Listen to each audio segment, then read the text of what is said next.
Howdy, this guitar is about half an hour old. It's not very old at all. This is an Eric Johnson signature model Stratocaster in white blonde, and it was built in December of 2023, according to the serial number search engine. You know where that is. I'll leave a link so if you want to use it. It's quite handy, actually.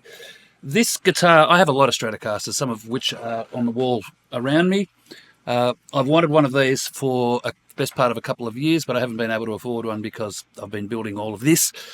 Finally, I've got one, and I'm so happy because this guitar ticks all of the boxes personally for me. And those boxes actually start from the top down. If we look at the top of the headstock, you can see that it's quarter sawn. Quarter sawn is always a big plus for me because we do a lot of traveling when we're on the road, and it's just infinitely more stable than a standard sawn guitar. Also, the neck profile is a soft V up here, and it's got a bit of girth in it, which I like. It's a one-piece maple neck, big medium jumbo frets with a 12-inch radius, so it's easy to bend as well. These tuners are graduated tuners, which eliminate the need for a string tree.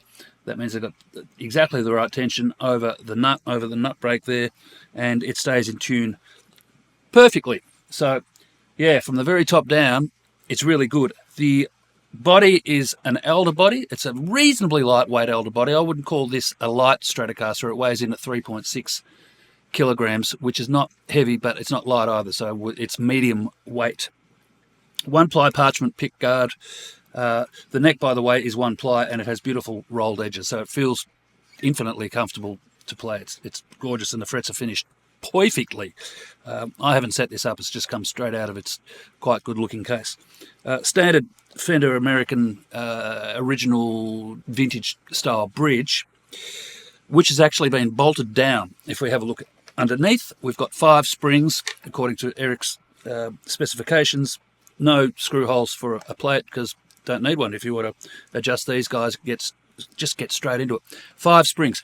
The one thing that did surprise me was that the bridge is actually bolted down hard, so there's no tremolo action. I've put it in just because I like to have a tremolo, so I'm showing you this guitar before I start setting it up for myself, which will include making it float. The G up to about an A. I just like that kind of languid feeling, but at the moment it feels so good straight out of the box that I'm actually apprehensive about doing it. We will see.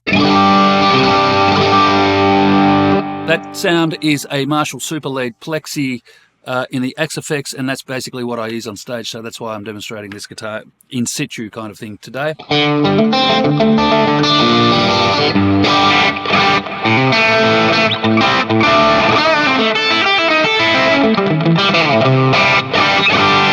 Now that back pickup is hot-ish and fairly bright, but the tone control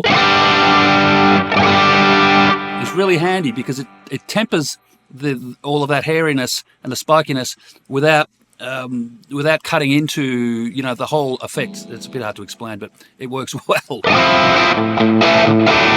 If we stick a fuzz face in front,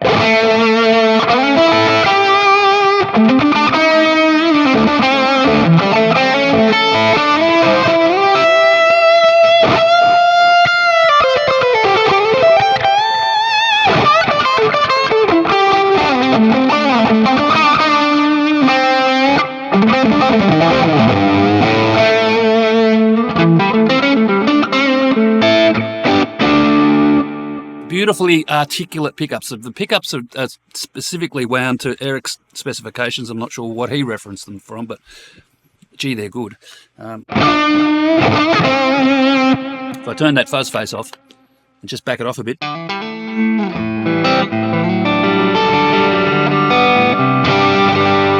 that's what Marshalls are great for in the real world and in the virtual world. If they're properly modelled, they'll clean up quite well.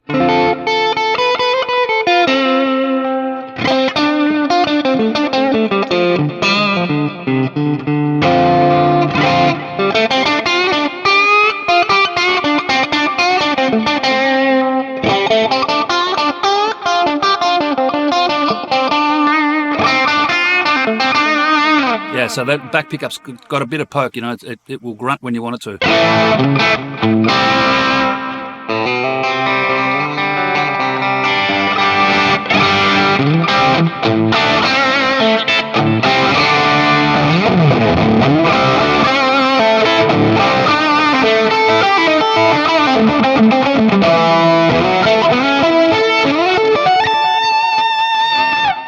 And the combination of the quarter sawn wood, which is, you know, super solid, and the big frets means that I'm not choking out up here, and the notes are, you know, hanging on for a good deal of time, sustained.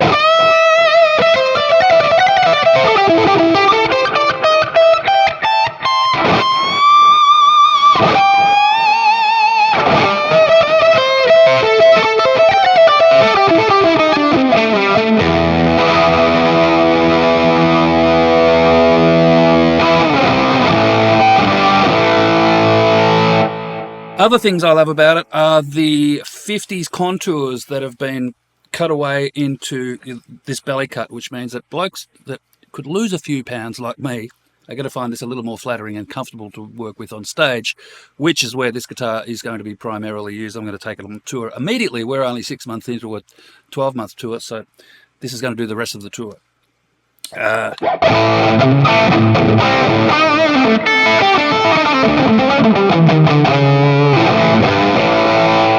Anyway, I thought I'd show it to you before I set it up again with some Ernie Ball Paradigms, which I like to use, 10 to 46, which I like to use because they last forever and they're really stable. But I will probably take 2 of these springs out and set the bridge up so it is floating.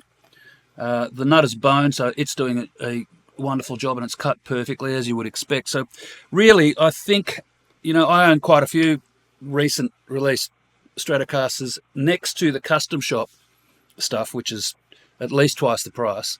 This, I would say, is probably the best production model Stratocaster for my applications, at least, that money can buy today. I own another Eric Johnson model in cardinal red with the rosewood board and the bound fingerboard. It's great too. But I do like maple. I do like very light nitro, which is what this is covered in from head to toe. I love blonde. I love big frets, and I like the flatter radius because it just makes my job easier when I'm on stage playing the hero solos and stuff.